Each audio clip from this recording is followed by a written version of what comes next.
Salut à tous et bienvenue. Donc effectivement, on va passer 3 quarts d'heure ensemble, 45 minutes autour du grand saut. Vous les voyez, ils sont derrière nous là.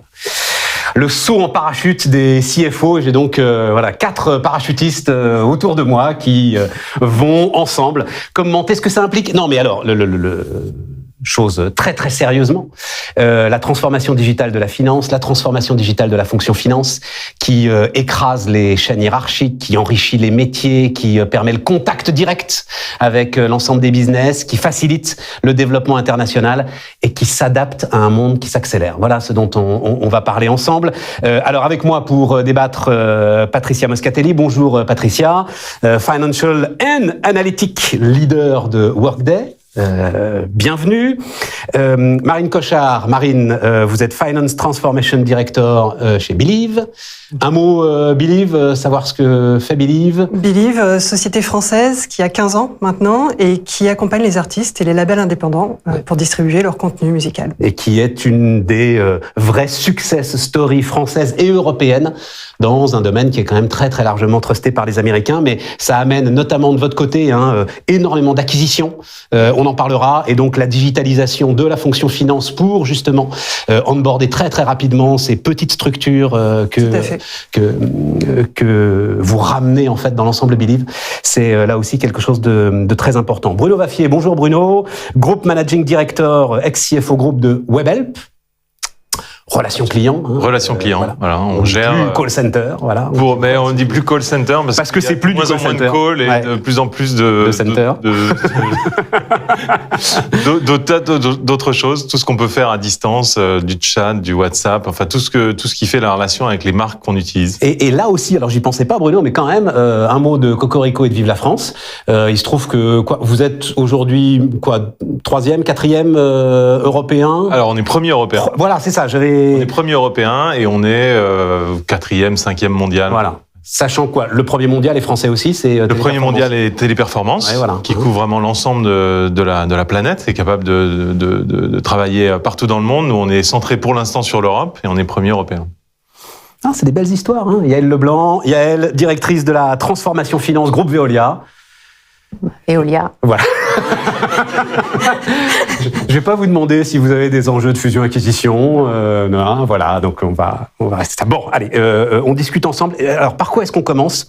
J'ai envie de commencer avec le partage. Donc, évidemment, on a discuté ensemble pour préparer cette table ronde. Et en discutant avec vous, l'élément qui m'a le plus intéressé, ou en tout cas, j'ai l'impression l'élément qui est le plus important pour vous, Yael, est-ce que je peux commencer avec vous ? C'est cette capacité tout à coup du directeur financier et des équipes finance de partager l'information financière. Bah oui, tout à fait. Le moteur de la transformation finance chez nous, c'est vraiment de créer le lien et de renforcer le lien entre les financiers et les opérationnels à tous les niveaux de l'organisation. Ça ne se situe plus que uniquement entre les directeurs financiers et les patrons de pays, mais on souhaite que ce lien soit renforcé vraiment sur site entre les opérationnels et les financiers pour que justement ils aient un rôle de partenaire. C'est ça. Et ça donne tout son sens à la transformation. Qu'est-ce que la digitalisation apporte justement là-dessus ?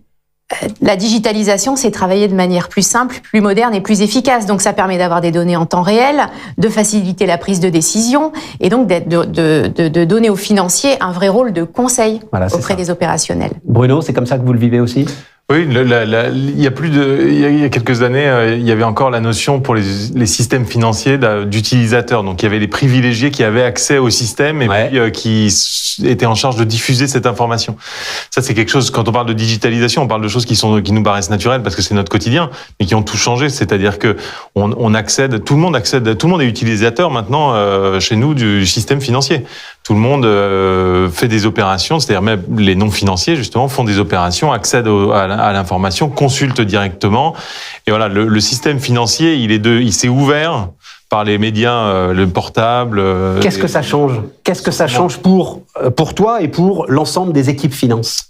Alors ça change, ça donne une proximité, clairement, puisqu'on n'est plus dans la distribution d'un reporting formaté, on est vraiment dans l'ouverture et donc on est beaucoup plus proche des opérations. Ça crée une demande sur la finance, parce que plus on en donne, et plus il y a de demandes.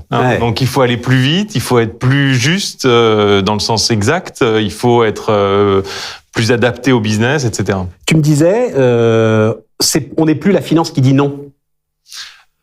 Tout à coup, ce chiffre, il devient le chiffre de tout le monde. Exactement. Et tout à coup, on peut, en le partageant, en fait, associer chacune des parties prenantes presque à la construction de ce chiffre aujourd'hui. À l'exploitation, à la compréhension de ce qui se passe, à la construction du plan d'action. C'est pas simplement les chiffres. Moi, ça veut aussi dire que la finance, en se rapprochant du business, devient plus partie prenante dans les projets, devient acteur en co-pilotage de certains projets. Marine ? Moi, je suis totalement alignée avec ce que j'entends. Au cœur des missions de la finance de Believe, il y a effectivement de fournir les services de back-office qui accompagnent la stratégie en fait de l'activité, qui accompagnent le business. Et puis la technologie, effectivement, a fait sauter certaines barrières. Donc on partage le chiffre. De toute façon, les indicateurs ne sont plus en fait la propriété. Certains indicateurs ne sont plus la propriété de la finance. Nous, l'activité de Believe, donc je l'ai expliqué, c'est accompagner des artistes. Tout à fait. En transparence. Ça veut dire que nos équipes opérationnelles doivent pouvoir piloter tout ce qui est volume de streaming, par exemple. C'est un sous-jacent pour le chiffre d'affaires du groupe. Donc cet indicateur, chiffre d'affaires, il n'est plus la propriété exclusive en fait des équipes financières. On doit le partager. On doit le comprendre à la lumière de l'activité. Donc, pour moi, ça amène la finance à comprendre, en fait, ne pas juste travailler de la donnée, mais comprendre, donner du sens à cette donnée et aussi vulgariser la finance. Parce que, évidemment, il nous reste un métier d'expertise, il nous reste du normatif. Donc, il faut aussi expliquer pourquoi la donnée brute, qui pourrait être vécue comme, je reprends mon exemple du chiffre d'affaires, n'est pas exactement celle de l'état financier. Absolument, absolument. On a un petit détail de l'histoire qui s'appelle les normes IFRS au milieu. Voilà, donc aller vers les opérationnels, comprendre l'activité et aussi savoir vulgariser en fait ce qui reste notre domaine d'expertise. Mais alors c'est même si tu tires ce fil-là, ça va très très très loin parce que tu reprends les relations avec les artistes. À un moment, tu as des notions de transparence, par exemple. Enfin, on sait, toute l'histoire de l'industrie musicale est autour de... Et là, tout à coup, voilà, tout est transparent. Et j'imagine que dans les relations que vous pouvez avoir avec toutes les parties prenantes, ça facilite beaucoup les choses, non ? Alors, c'est au cœur, effectivement, des valeurs de l'entreprise. Ce sont des valeurs qui sous-tendent l'activité, que donc on partage en interne. Et ça crée des ponts. Et ça nous oblige, en fait, à la transversalité et au pont entre les directions. Évidemment. Patricia, comment est-ce que tu vois cet élément, sachant que ce sont vos systèmes qui tout à fait. Permettent c'est sûr, et en plus, ce partage. Chez Veolia et Webhelp en particulier aussi, donc c'est super. Non, mais si vous rentrez là-dedans, c'est dangereux, parce que ils peuvent avoir aussi des éléments de récrimination, attention. En fait, Workday a conçu un système où on était effectivement pas uniquement sur un système comptable et financier qui produisait de la donnée, mais qui permettait justement d'offrir à tous les employés de l'entreprise, en fait, l'accès à cette donnée. Et avec une seule source de vérité. Parce que c'est important quand même, quand on partage l'information, qu'il n'y ait qu'une seule source de vérité. Et c'est important qu'elle vienne de la direction financière. Et ensuite, il faut qu'elle soit, en fait, consommée en fonction du rôle de chacun. Donc en toute sécurité, ça c'est important. Quel que soit finalement l'accès, ça peut être un PC, ça peut être un iPad, ça peut être un iPhone, peu importe. Donc ça aussi c'est important, c'est cette démocratisation de la donnée. Et on est parti finalement sur bâtir un système où la valeur, elle est effectivement de sortir purement de la direction financière, mais bien de toucher le métier. Pour permettre les meilleures décisions, et surtout le temps réel aussi. Yael, vas-y. Alors ce que je voulais rajouter, c'est que au-delà de la consommation de la donnée, ce qui est très important, c'est d'avoir des données fiables. Et ce ne sont pas que les financiers qui construisent les données, ce sont aussi les opérationnels. Voilà. Donc le fait de renforcer ce lien et de donner du sens et d'expliquer que chacun a un rôle à jouer dans la construction de cette donnée, ça la rend plus fiable. Et donc c'est un cercle vertueux et ça embarque toutes les parties prenantes et tous les opérationnels de l'entreprise dans cette démarche de fiabilisation de la donnée. Et après, de consommation en temps réel. Mais voilà, Donc, ça veut dire... Non, mais c'est super important. Ça veut dire, c'est des notions de discipline qui sont très importantes et des notions de gouvernance dont je voudrais vous... C'est-à-dire, à partir du moment où on dit on partage, c'est on partage quoi et on partage à qui ? Oui. Et d'où provient la donnée? On est dans des processus. La finance arrive toujours en bout de chaîne, mais nous sommes dans des processus de bout en bout qui démarrent avec les opérationnels sur le terrain. Tout à fait. Donc, s'ils ne réalisent pas les bonnes opérations ou s'ils ne font pas les bons choix, derrière, ça peut venir rendre la donnée moins fiable. Donc, c'est pour ça qu'il faut travailler le sens et travailler le rôle des opérationnels dans la construction de la donnée pour que derrière, ils comprennent qu'ils sont ravis d'utiliser des tableaux de bord avec des données en temps réel, mais c'est pas la faute des financiers si parfois certaines données sont erronées. Voilà. C'est aussi leur rôle de travailler sur plus de processus, plus d'harmonisation, d'homogénéisation, un langage commun. Et pouvoir partager le résultat fini les incite, eux, à l'origine, à faire preuve de beaucoup plus de discipline dans la rentrée. Voilà. Puisqu'on les implique. Idéalement. Renaud ? Idéalement. Parce que en vrai, c'est pas comme ça que ça se passe. Voilà. Non, mais je pense mais c'est bien. On utilise des mots évidemment positifs parce que tout ça est positif, mais il y a aussi la notion, l'abondance d'utilisateurs, de données, c'est le désordre aussi. Disons que si on n'y prend pas garde, c'est le désordre. Tout à fait. Et donc, il y a aussi des notions de discipline, d'architecture de données, de process. Dans laquelle de gouvernance, c'est-à-dire qui a la main pour cette donnée, qui est le maître pour définir la donnée. Ownership, comme vous dites. Exactement. Voilà. Et donc ça, il y a un effort de structure et une réflexion qui est nouvelle du fait de cette abondance et de cette interconnexion à l'intérieur de l'entreprise. Ouais. Marine, il y a des arbitrages à faire? Alors, nous, on est au cœur de ces enjeux-là aujourd'hui. Donc, on essaye plutôt, effectivement, d'aller vers une dynamique vertueuse, puisqu'on est totalement dépendant. En fait, on a toute une partie de nos données de base qui naissent dans les outils opérationnels, qui se déversent dans les outils financiers, donc des enjeux d'automatisation, d'interface, de gouvernance, mais de gouvernance de bout en bout. Donc voilà, c'est notre quotidien et on n'a pas encore trouvé toute la vérité et la lumière au bout du tunnel, mais travaille dessus. Mais personne, chez nous non plus. Mais non, mais soyons honnêtes. Mais non, mais c'est un réel enjeu. Et aujourd'hui, il me semble que ça a toujours été un enjeu. Mais maintenant que la donnée est démocratisée, maintenant qu'on donne du sens, maintenant qu'on fait parler les opérationnels avec les financiers, il me semble qu'on tend vers du mieux et vers une accélération justement de la gouvernance et de la discipline, parce que l'objectif, encore une fois, c'est d'expliquer. Et je pense qu'on n'a peut-être pas suffisamment expliqué aux opérationnels leur rôle et les impacts de leur choix ou de leur non-discipline dans certains process. Et maintenant, le fait de démocratiser la donnée, ça va nous faire, ça ne peut que nous faire nous améliorer. Enfin, en tout cas, je l'espère. Patricia. Non, mais c'est vrai, on voit quand on accompagne nos clients, et en fait, on parle même d'architecte de la donnée, de la direction financière qui est architecte de la donnée. Et la transformation, on va y venir, la transformation des métiers, puisque les métiers se transforment non plus dans la saisie de données, mais bien dans la compréhension justement de ces flux. Vous l'avez tous évoqué, c'est exactement ça.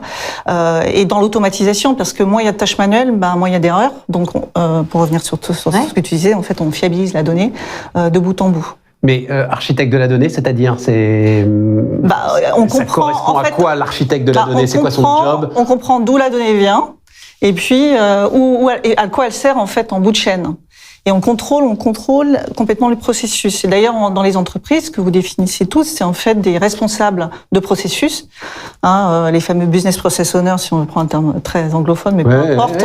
Mais vraiment, chacun est responsable, justement, et donc ça rend aussi, c'est vertueux aussi parce qu'on essaie d'améliorer le processus. Dès qu'on voit qu'effectivement quelque chose ne va pas, si la donnée à la fin n'est pas fiable, ou si la donnée d'origine aussi change, en fait, c'est ce cercle vertueux de dire on veut toujours en fait s'améliorer, ou quand on fait un processus coince, on va mesurer aussi l'efficacité des processus. Et avec forcément, ici ou là, comme tu le disais, des conflits d'usage. Absolument. Voilà. Et donc, il faut définir des règles de résolution de ces conflits, de détection, de résolution de ces conflits. C'est essentiel. Oui, il y a de plus en plus d'outils aujourd'hui qui viennent analyser les processus tels qu'ils se passent réellement. Parce que quand on met en place n'importe quel outil, on définit des processus cibles qu'on imagine. Mais la réalité d'un processus telle qu'elle se passe au quotidien est toujours divergente de notre cible initiale. Et donc ça permet d'avoir des éléments tangibles à montrer à tous les acteurs du processus opérationnel et financier pour leur dire voilà les distorsions, voilà les problématiques et les déficiences que l'on a constatées, mettons-nous autour de la table, construisons un plan d'action ensemble et c'est beaucoup de change management, de conduite du changement. Ce n'est que ça. Et on va y aller, il faut faire le marketing de cette transformation, mais ça, on finira la table ronde. Alors, tu l'as dit, Patricia, les métiers se transforment. Donc, là, on parle des métiers de la finance. On laisse de côté le partage avec les métiers, avec les business. Les métiers de la finance se transforment. Tout à fait. Dans quel sens ?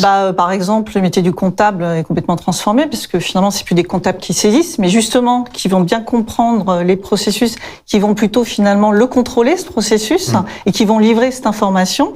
Donc au contrôle de gestion, qui lui, plutôt que de passer énormément de temps dans la collecte de ces données et dans des immenses fichiers Excel, va maintenant pouvoir vraiment analyser et justement discuter avec le métier, et beaucoup plus proche aussi du temps réel, donc pas 3 mois en arrière, on attend 3 mois après, c'est trop tard, quoi. Nous, ce qu'on veut, c'est aujourd'hui, et puis justement, tu peux me prévoir ce qui va arriver demain. Donc là, mais ça, on va y aller ensuite, justement. On voit bien que ces métiers, et puis la relation avec les autres métiers aussi, c'est-à-dire qu'il y a un changement vraiment aussi de gouvernance. Alors, je parle de système d'information, mais finalement, la gouvernance du système d'information qui était plutôt à l'informatique, finalement, est maintenant rebalancée vers le métier, qui va lui, évidemment, gouverner ces processus, gouverner ce système qui est maintenant simple à utiliser, et qui va finalement avoir une autre relation aussi avec l'informatique, donc beaucoup plus constructive, plutôt que d'un niveau de service en disant j'ai besoin de ce reporting. Je sais pas si elle est plus constructive, mais enfin c'est pas notre sujet, mais à partir du moment où tout le monde se met à comprendre comment ça va, Des fois, il y avait des demandes de service, et 3 mois après, il y avait le reporting, il y avait quelques frictions, je peux dire, là-dessus. Maintenant, l'informatique est quand même beaucoup plus serein, puisque finalement la gouvernance va où sont la définition des règles et la définition justement de comment on doit faire, etc. C'est pas l'informatique qui sait, c'est bien le métier qui sait. Voilà, d'où la sérénité que tu décris, j'en suis ravi, mais elle n'est pas toujours présente dans les relations entre je trouve ça la DSI et les métiers. Non, c'est super. Marine, transformation des métiers de la finance. Oui. Et évidemment, question corollaire, sans doute, davantage d'attractivité ? Alors oui, transformation pour moi à plusieurs égards. Alors vas-y. On l'évoquait, transformation des compétences, avec effectivement la technologie qui nous amène en fait sur des profils qui doivent maîtriser plus les outils. Moi, je viens à l'origine du contrôle de gestion, donc Excel est mon alpha et mon oméga. Mais aujourd'hui, on doit parler outils EPM, on doit parler business intelligence. Voilà, donc on a des compétences qui évoluent au cœur des métiers parce que aussi la technologie en fait évolue. Et puis, on le disait, une plus grande, je pense, proximité dans les projets avec l'informatique. Et le dernier élément pour moi de changement sur certains métiers, c'est qu'aujourd'hui, on a des financiers qui doivent être aussi plus communicants. Ouais, exactement. Et donc, on a aussi une évolution plus là sur l'interpersonnel, de pouvoir plus communiquer. On a certainement pendant longtemps des financiers qui se sont sécurisés de leur expertise. Mais aujourd'hui, cette expertise, il faut pouvoir la verbaliser, il faut pouvoir l'expliquer, et de plus en plus, pour moi, les éléments vraiment de communication, les capacités en fait à communiquer. Je parlais de vulgarisation tout à l'heure, c'est vraiment essentiel, et ça fait partie des évolutions vraiment du métier. Ça doit pas être la plus simple parmi les évolutions. C'est pas toujours la plus simple. Ouais, c'est pas toujours la plus simple. Oui, d'accord. Complètement d'accord sur les 2 points. Je pense que c'est important quand on parle des métiers de la finance, de l'évolution. Et je vais y venir, mais on parle beaucoup du contrôle de gestion et du rôle de business partner, comme on dit. Il ne faut pas oublier les missions un peu régaliennes de la finance. Bah oui. La compta, la trésorerie, l'audit, la production des comptes. Et ce sont des métiers, comme le disait Patricia, qui sont vraiment profondément transformé par les nouveaux outils. Et c'est une transformation, on parlera du change management tout à l'heure, c'est une transformation qui est très dure parce que ce sont des métiers qui sont sous une pression permanente de production mensuelle, de closing, d'audit, et donc il faut pas oublier cette partie-là de la finance qui est un peu moins visible, mais qui est menée par des gens remarquables. Je suis complètement d'accord avec ce qu'a dit Marine sur la partie plus contrôle de gestion. J'ajouterais que comme la finance est un peu la finance a accès à donne de l'info à beaucoup de parties dans l'entreprise, mais reçoit aussi beaucoup d'infos. Et en fait, est un des acteurs qui a accès au plus d'informations. Ouais. Et donc, la finance a un rôle à jouer et prend un rôle, comme l'information est plus instantanée, prend un rôle vraiment dans la prise de décision. Nous, on le voit, juste pour prendre un exemple, chez nous, dans notre cas, évidemment, le travail à la maison, c'est une petite révolution dans notre métier. Quelles sont les décisions commerciales, les décisions internes d'organisation des opérations qu'il faut prendre? Comment est-ce qu'il faut organiser ce mode opératoire qu'on découvre complètement depuis 15 mois? La finance est autour de la table pour prendre la décision. Parce qu'il y a des enjeux économiques qui sont assez compliqués à démêler.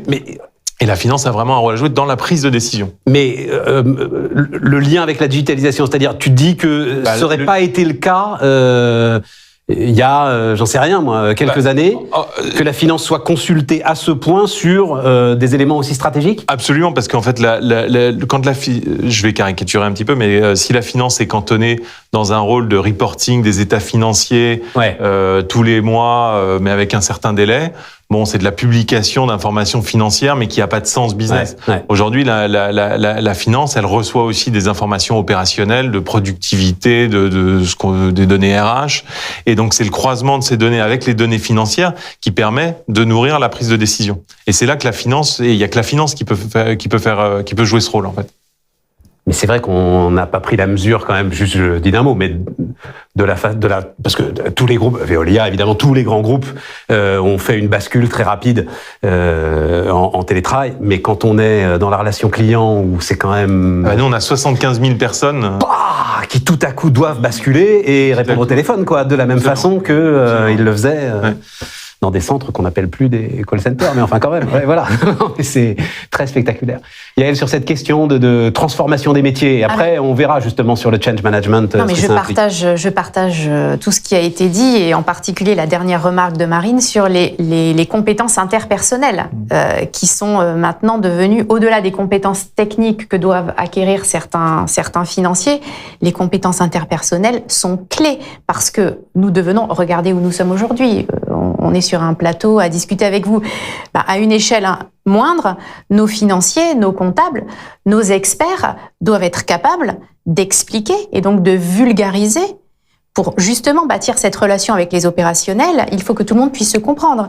Et c'est très compliqué pour des financiers qui sont experts, qui ont toujours travaillé dans leur bulle, de s'ouvrir aux autres. Donc ils le font, et c'est l'objectif de des programmes de transformation, et en particulier chez nous, on a un pilier talent qui sert justement à doter les financiers de ces compétences de communication, d'expression, donner du sens. Maintenant, on est 4500 financiers dans le groupe, tout le monde ne pourra pas monter la marche.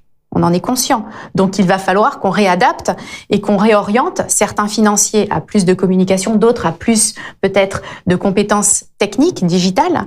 Sur ce que vous disiez sur la production comptable, je pense que ces personnes de grande valeur sont aidées par les nouveaux outils aujourd'hui dans leur routine et dans leur besogne mensuelle de production des comptes. Je pense qu'aujourd'hui, au départ, ils avaient un peu peur de l'automatisation et de la robotisation, parce qu'on a beaucoup entendu, il y aura plus de comptables dans 5 ans, dans 10 ans, j'y crois pas. Moi, je pense sincèrement, peut-être que le nombre sera réduit, mais il doit rester des comptables, des contrôleurs de gestion pour interpréter, comprendre, bâtir cette relation avec les opérationnels. Et aujourd'hui, on a des outils merveilleux qui nous permettent justement d'accélérer, d'automatiser un certain nombre de tâches qui n'avaient juste aucune valeur.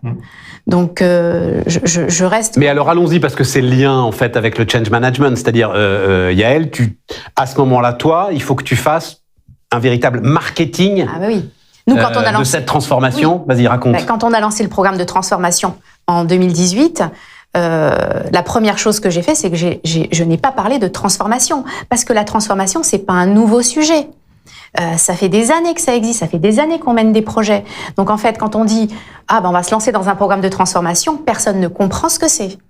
Donc il faut qualifier. Donc nous on l'a marketé, on en a fait un programme, on l'a appelé Finance in Motion, la finance en mouvement, parce que l'idée c'est que tous les financiers soient onboardés et suivent le mouvement, parce que ce sont eux les agents du changement. Moi toute seule, même avec mon équipe, je vais bien pouvoir définir ce que je veux, mais c'est pas moi qui vais réussir à faire bouger 4500 financiers toute seule. Donc il faut que j'arrive à avoir les bons éléments de langage, à leur expliquer le pourquoi, le quoi, le comment, et à chaque niveau de l'organisation. Je ne peux pas que m'adresser uniquement aux directeurs financiers, il faut que je m'adresse à toutes les strates de l'organisation pour que justement tout le monde se sente concerné par cette transformation et se dise voilà ce que ça va m'apporter à moi, comptable, voilà ce que ça va m'apporter à moi, contrôleur de gestion. Qu'est-ce que moi j'ai à y gagner? Donc on a vraiment on a passé du temps au démarrage à bâtir ce plan de communication. Et ce qui m'a fait dire que j'avais gagné, c'est qu'au bout de 3 mois, j'entendais dans les couloirs qu'on disait la transformation, de toute façon, c'est que de la com.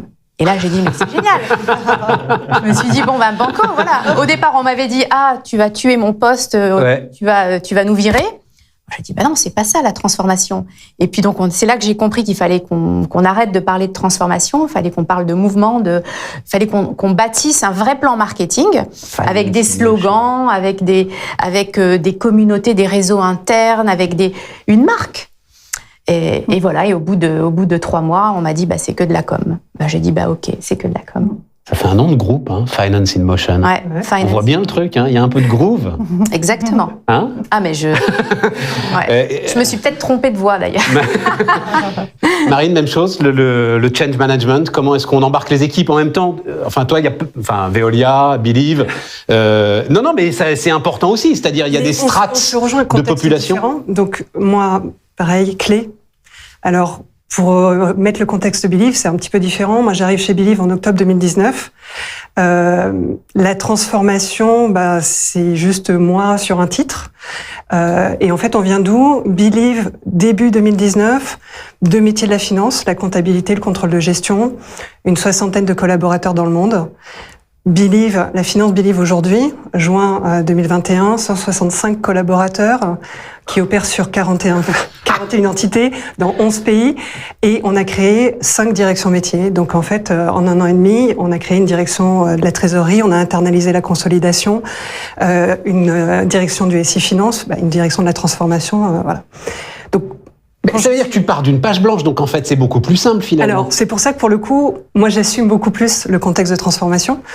Et donc quand j'arrive, je sais que ma feuille de route c'est la transformation, je connais quand même un petit peu ma mission et la trajectoire. La première personne qui me rejoint, c'est une personne qui est Change Management Officer. Ouais, c'est ça. Et dans les 10 jours, en fait, elle est là parce que c'est pour moi une évidence. On ne pourra pas réussir par rapport à l'ambition que l'on se donne, au chemin que l'on doit parcourir, à la rapidité aussi, avec laquelle on va enclencher les chantiers. Si on n'embarque pas en fait la conduite du changement, si elle ne transpire pas dans chacune de nos actions, on n'y arrivera pas en fait. Donc c'est effectivement de la communication, un bulletin d'information qu'on a mis en place tous les mois, qui vraiment fait le grand écart entre les nouveaux arrivants, qu'on essaye de mettre en lumière de façon un peu différente, l'actualité des projets, l'actualité du quotidien, l'actualité de l'entreprise. Ce sont tous les mois des sessions en fait de partage de connaissances où on fait venir d'autres acteurs de l'entreprise pour que les financiers justement comprennent ce qu'est Believe, comment Believe en fait évolue, parce que tous les jours l'histoire de Believe en fait elle s'enrichit. Absolument. Voilà. Donc pour raccourcir, en fait, oui, le change, c'est tous les jours pour nous et c'est un élément clé de la réussite. Et est-ce que ça modifie les chaînes hiérarchiques, Bruno? Est-ce que ça permet justement ce change management alors c'est les fameuses, le mode projet. Alors oui, ça travailler en équipe. Ça mobilise en mode projet. Par thème à l'intérieur de la finance. On a une organisation qui reste relativement géographique, donc ça mobilise autour d'un projet de système d'information, autour de projets. On parlait tout à l'heure d'architecture de process. Bon, donc on va avoir des gens qui vont se mobiliser autour d'un process, justement, alors qu'ils font partie de différentes organisations. Donc ça crée des passerelles ou des structures de travail, pour être un peu large, qui sont différentes de l'organisation, de la structure, de l'organigramme. Et qui renforcent, j'imagine, l'attractivité de ces fonctions. Qui renforce l'attractivité. Parce que c'est un sujet quand même aujourd'hui de continuer à trouver. Parce que effectivement, c'est le paradoxe, c'est les comptables vont disparaître. Ben non, et le sujet c'est qu'on n'en trouve plus quoi. Voilà. Non, mais c'est ça qui se passe. Ouais, voilà. Et donc ça renforce l'attractivité. Déjà. Ceux qui en ont le goût apprécient toujours de sortir de leur zone habituelle, d'être en contact avec plus de gens, plus d'international, de toucher cette diversité. Voilà, c'est un enrichissement intellectuel, tout simplement. Et l'autre chose, c'est d'être acteur du changement. On est comptable, on maîtrise, on organise, on contrôle le process comptable. Participe au truc. Compliqué. J'y participe. Ouais. Je suis expert. Ouais. Je change, je travaille sur les améliorations, sur l'automatisation. Voilà. Je suis acteur. Et quelque chose peut-être pour faire le lien à ne pas oublier, c'est donner du sens à nos équipes. Ce fameux sens. Mais oui, et je vais pas tomber dans le piège du reste générationnel, mais en tout cas, donner du sens quand on constitue des équipes, quand on a vraiment des équipes jeunes en termes d'ancienneté dans l'entreprise, quand on sait qu'on va à travers beaucoup de changements. Donner du sens, communiquer sur la trajectoire, le sens des actions, les étapes intermédiaires. Et c'est la digitalisation qui permet ça aussi, de donner du sens. Qui contribue, je pense, à donner du sens au quotidien. Patricia. Non, c'est pas que je dis ça. On se transforme pas pour se transformer en réalité. Bien sûr, mais d'ailleurs on va y aller. On se transforme pour finalement accompagner les enjeux de l'entreprise. Ouais. Si on arrive à lier la transformation aux enjeux de l'entreprise, donc il y a des enjeux, et vous le vivez, donc de croissance, qu'elle soit organique ou par acquisition. Donc ça veut dire que quelque part la direction financière doit être plus agile. Elle doit être très efficace aussi opérationnellement, s'il y a des acquisitions pour les intégrer dans l'entreprise. Et puis elle doit pousser aussi l'information, donc elle doit être agile sur la donnée. Donc je crois que c'est surtout ça, le lien. Enfin pour moi le sens, il est sur finalement se raccrocher à ces enjeux. Un des enjeux de dire on a de plus en plus par exemple de clients internationaux, donc on doit se transformer et pas avoir une vision uniquement pays ou uniquement cluster, mais bien on peut voir le client partout où on a du business avec lui dans le monde. Et puis, pour reprendre sur ce que tu disais sur les organisations, la vraie entreprise, effectivement, elle n'a pas qu'une seule organisation hiérarchique. Elle a une organisation par métier. Elle a des organisations qui sont des organisations géographiques, tu l'as mentionné. Et en fait, les processus, eux, justement, ils s'affranchissent d'une hiérarchie. Ils se déroulent à travers, en fait, une organisation. Et chacun dans une organisation, aujourd'hui, dans la complexité, dans le monde dans lequel on vit, il n'a pas qu'un seul rôle, il a plusieurs rôles. Et c'est dans cette capacité, finalement, à avoir ces processus qui vont se dérouler en multi-organisation et multi-rôle. Et là, ça donne vraiment, à mon sens, c'est personnel, un sens bien plus fort à la fonction, en tout cas, finance. Non. Allez-y, Yael, vas-y. On casse les codes, en fait, parce que finalement, avec ces processus et cette collaboration, on monte des équipes transverses, on va chercher la compétence ou l'information là où elle est, et finalement, on s'affranchit. C'est en ça qu'on s'affranchit de la chaîne hiérarchique, mais c'est effectivement qu'on a on est dans un mode matriciel et même multimatriciel, où effectivement, chacun peut avoir plusieurs rôles et intervenir sur différents projets transverses en plus de son rôle. Avec de sa cette position. idée que celui qui rentre pas dans le mouvement se retrouve à l'écart forcément de l'ensemble. Il restera à faire ce qu'il faisait. Oui, mais ça sera moins. C'est ça qui rend la fonction. Ça sera moins fun, quoi. Voilà. Ça sera moins fun, mais c'est son choix aussi. Ouais. Voilà. Donc il y a des gens qui sont pas. Enfin, toutes les personnes, tout le monde n'est pas fait pour ce mode de fonctionnement, parce que justement, en travaillant en mode collaboratif transverse, c'est pas forcément toujours cadré de la même manière que un rôle opérationnel où tous les matins on sait exactement ce que l'on a à faire. Là, on est plus dans une démarche de co-construction dans les rôles transverses. Ouais. Donc, ce qui est amusant, c'est que c'est aussi un changement pour le manager. C'est-à-dire que absolument. Nous, on parle dans le jargon interne de communauté, donc il y a la communauté des trésoriers, des comptables ou ceux qui font le pricing. Et donc, il faut que les managers acceptent parfois d'avoir quelqu'un qui leur reporte, mais qui en fait toute la journée n'est pas avec eux, quoi. La proximité, en plus maintenant avec les outils de communication qu'on connaît depuis quelques mois, les barrières, la distance elle est abolie. Et donc voilà, je suis le manager, c'est à moi de guider cette personne, mais en réalité au quotidien, je travaille pas avec lui. Parce qu'il travaille avec ses pairs qui sont répartis justement partout dans l'organisation, parce qu'ils sont pairs, parce qu'ils travaillent sur le même sujet. Et pourquoi ce terme de communauté ? Parce que c'est une communauté d'intérêts, communauté de savoir, communauté d'objectifs, voilà, qui est dans une structure qui est pas hiérarchique, puisqu'il y a aucun lien hiérarchique entre ces personnes. Il peut y avoir un leader qui doit se débrouiller sans lien hiérarchique pour essayer de faire avancer tout le monde dans la même direction. Et ceux qui ont le lien hiérarchique, paradoxalement, peuvent être plus loin du quotidien de ces gens-là. On a la même chose. C'est aussi un changement. C'est aussi communauté. Ouais. Qui n'aime pas faire partie de quelque chose? Oui, c'est ça. Magnifique. C'est ça, mais tout le monde a besoin de se sentir faire partie de quelque chose de plus grand et d'enrichissant. On a la chance d'être dans un groupe international. Le fait d'avoir de différentes communautés sur des thèmes choisis, ou partage des Allemands avec des Taïwanais, des Chinois, des Australiens, c'est quelque chose de très valorisant. Alors, le temps tourne, parce que, comme tu le disais très justement, Patricia, tout ça, pourquoi? Et tout ça pour, en fait, alors, accompagner la croissance, je crois, Marine, c'est le truc vraiment, ouais. Oui. Non, mais il faut que tu décrives le process, en fait, de croissance, d'acquisition, et ce que t'apporte la digitalisation de l'ensemble des éléments financiers dans ce processus. Donc, on le disait, effectivement, Believe, c'est aujourd'hui une histoire de croissance. La société a 15 ans, elle a fait de multiples acquisitions, c'est de la croissance organique, également externe. Et lorsque l'on fait des acquisitions, ce sont souvent des labels, des petites structures, donc encore moins bien structurées que ce qu'on peut déjà nous l'être. Voilà. Et il faut trouver en fait le langage commun. Il faut trouver ce minimum, ce dénominateur commun pour pouvoir en fait avancer ensemble. Ouais. Voilà. Et créer en fait quelque chose ensemble. Donc les outils vont nous aider, les outils de communication. Je rejoins cette idée d'inclusion dans une communauté assez vite, effectivement, mais également les outils métiers, parce que on en a peu parlé, mais les acquisitions et les intégrations depuis plus d'1 an maintenant, c'est totalement à distance. Ouais. Donc à une époque, voilà, moi, mon équipe, en fait, dans l'équipe, j'ai une équipe qui s'occupe justement d'accompagner en fait les intégrations des acquisitions dans le modèle financier. Believe a fait des acquisitions en Inde fin 2019.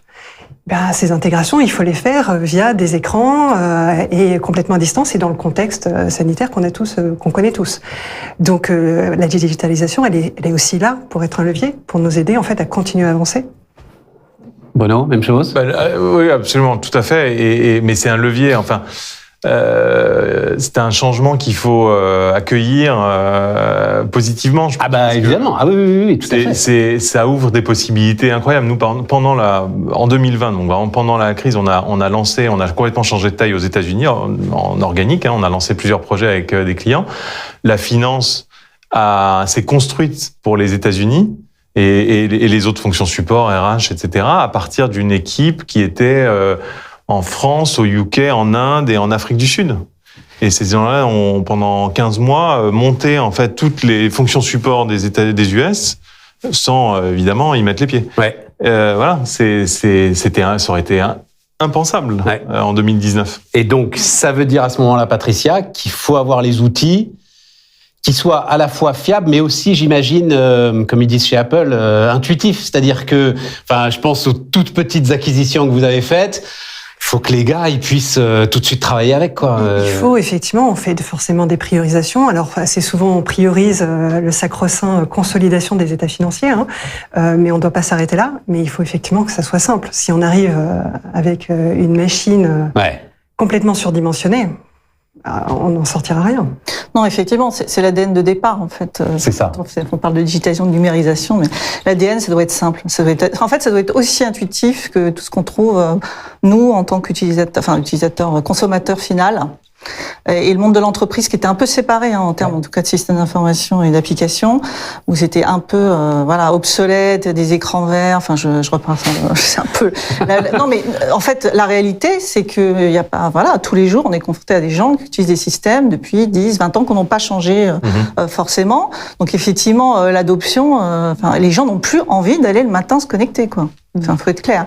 Donc effectivement, ça aussi amène une fraîcheur et ça permet aussi de recruter aussi les plus jeunes, hein, parce que les plus jeunes, quand ils arrivent devant les écrans verts, on peut imaginer un peu leur réaction, quoi. Hein. Ces gens ont 50 ans, etc. Donc il y a quand même, au-delà de ça, c'est se dire il y a plus en fait de frontières et on le voit bien en plus avec le Covid, c'est encore plus vrai parce qu'on travaille de chez soi. Il y a plus de frontières finalement entre l'entreprise et chez soi et c'est vrai à travers les outils, puis c'est vrai à travers plein d'autres choses. C'est vrai à travers aussi les systèmes logiciels sur lesquels on travaille toute la journée. Je dirais même que, alors on parlait de communauté, mais la communauté, elle s'élargit même au-delà du monde de l'entreprise. Elle est dans la communauté autour de quelque chose. Donc effectivement, Workday propose la communauté client. C'est effectivement un accès où on peut communiquer avec les clients, prendre contact, poser des questions directement avec des gens qui développent les produits, etc.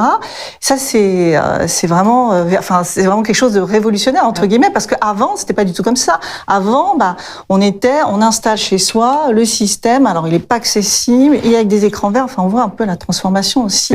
C'est un traumatisme profond chez toi l'écran vert. J'ai l'impression, là, c'est un truc. Pas moi. Non, pas près de moi, mais j'ai vu beaucoup, même encore maintenant, j'étais même surprise, à vrai dire, parce que je suis revenue. Encore des écrans verts. J'ai fait différentes choses. Quand je suis revenue, je dis, il y a encore des écrans verts. Il y a encore des écrans verts. Yael, il y a alors donc les acquisitions, accompagner la croissance et tout, et puis il y a, alors pour le coup vous l'avez vécu, vous, c'est-à-dire le pilotage en temps réel de l'activité. Ah oui. Tout à fait. Qui est aussi dans ce monde que l'on dit maintenant VUCA, c'est ça, hein, le truc, voilà, qui va devenir quelque chose d'absolument indispensable. Ah oui, on a été confrontés, mais comme tout le monde, du jour au lendemain, à se retrouver chez soi. Et il a fallu quand même sortir les comptes, faire rentrer le cash. Et on avait beaucoup de doutes quant à notre capacité à rebondir et à réagir. Et en fait, on s'est rendu compte qu'en quelques semaines, tous nos pays ont réussi à se mettre en ordre de marche, à se doter pour les pays les plus reculés de matériel informatique, parce que c'était ça, certains comptables, il fallait leur donner des téléphones et des ordinateurs pour qu'ils puissent travailler de chez eux. En quelques mois, on a réussi à s'adapter et à continuer l'activité telle que... Mais derrière sur la finance, c'est-à-dire le pilotage en temps réel, les données qui remontent. Ça nous a fait construire de nouveaux tableaux de bord, de nouveaux dashboards, avec des technologies modernes parce qu'on doit aller plus vite. Ouais. Qu'est-ce qu'apporte la technologie ? Mettre en place des systèmes, des outils, on l'a toujours fait. Mais qu'est-ce qui change aujourd'hui ? C'est la technologie. Que fait la technologie aujourd'hui ? C'est qu'elle fait qu'on peut mettre en place très rapidement. Parce que là, il faut réagir vite. On peut pas juste lancer un projet et sortir un tableau de bord ou un outil 6 mois après. On est déjà trop tard. Donc là, l'avantage de ces nouvelles technologies, c'est qu'on est capable de faire de petites choses rapidement pour pouvoir rendre service et avoir de la visibilité sur l'activité. Donc c'est ça que ça nous a poussé à mettre en œuvre. Et alors, dernière minute, est-ce que ça pose la question, par exemple, des budgets, de cet exercice ? Moi, j'entends beaucoup des financiers dire le truc qu'on mettait 6 mois à faire et qui était obsolète au moment où on le publiait. Ah, mais nous, on est complètement dans cette logique-là. Voilà, c'est fini. On va peut-être pas éliminer le budget, mais enfin, on va dans cette direction-là. Plus faire de budget, en fait, travailler plutôt sur des plans à 2-3 ans. Et sur une logique plutôt de reforecast, de reforecast pour le dire en anglais. Ouais, tout à fait. De reforecast, donc avec un process beaucoup plus léger et qu'on répète plusieurs fois dans l'année. Et en fait, la grand-messe du budget, effectivement, qui pesait sur tout le monde en plus. Consomme des milliers d'heures de tout le monde, le laisser tomber. On n'en est pas encore là.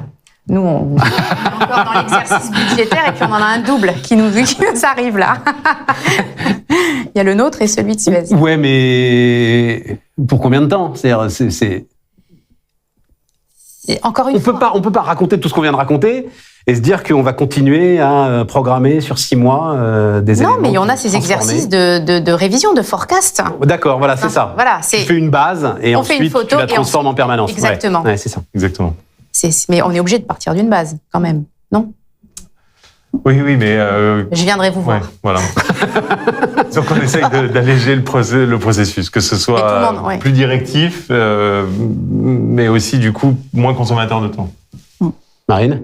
Je pense qu'on a tous envie effectivement de passer moins de 8 mois sur un processus budgétaire, donc faire peut-être plus vite, mais ça reste un moment quand même d'échange. Ouais. Ça reste un moment de rencontre avec les opérationnels et la finance. Nous, c'est encore quand même le moment projectif où vraiment on se pose, on regarde les sous-jacents en fait de croissance de marché, des choses comme ça. Donc, on a déjà beaucoup de choses à améliorer, à transformer ou à mettre en place. Donc, pour l'instant, on casse pas le budget. D'accord. Mais le faire de façon plus fluide, plus agile, aller encore plus dans le collaboratif entre la finance et les opérationnels. En fait, cet échange, évidemment, on va le garder. On va plutôt, sans doute, aller vers des horizons plus longs pour cet échange, plutôt faire un plan. Oui, c'est faire un plan à 2 ans. Une vraie stratégie, en fait. Voilà. Pour avoir, où on se fixe des objectifs. Un temps stratégique, et puis ensuite on a c'est là qu'on discute de l'ambition, et puis après le reste c'est de la tactique. Et le temps annuel, là, en tout cas depuis quelques mois là, en fait est un peu entre les deux et pas le plus utile. C'est plus utile de faire soit 6 mois, soit 2 ans quoi. Un mot de conclusion, Yael, mais vraiment un mot. Oui, parce qu'on est au bout. On est déjà au bout. Mais on est déjà au bout, à une vitesse folle avec vous. Non, je trouve que c'est la transformation, c'est une opportunité formidable. Je pense qu'on l'a bien compris. Non, mais tout le monde a quelque chose à y gagner. Voilà, c'est ça le truc. Au-delà de personne ne va rien perdre dans cette histoire. C'est à titre personnel. Moi, je vis ça de manière. Je suis extrêmement heureuse de pouvoir contribuer à ça, et je pense que ça nous concerne tous. C'est une vraie aventure humaine. Formidable chute. À chaque fois, quand on parle de digitalisation et qu'on termine par l'humain, c'est sans doute le meilleur élément de conclusion. Merci à tous, merci pour votre attention et bonne journée.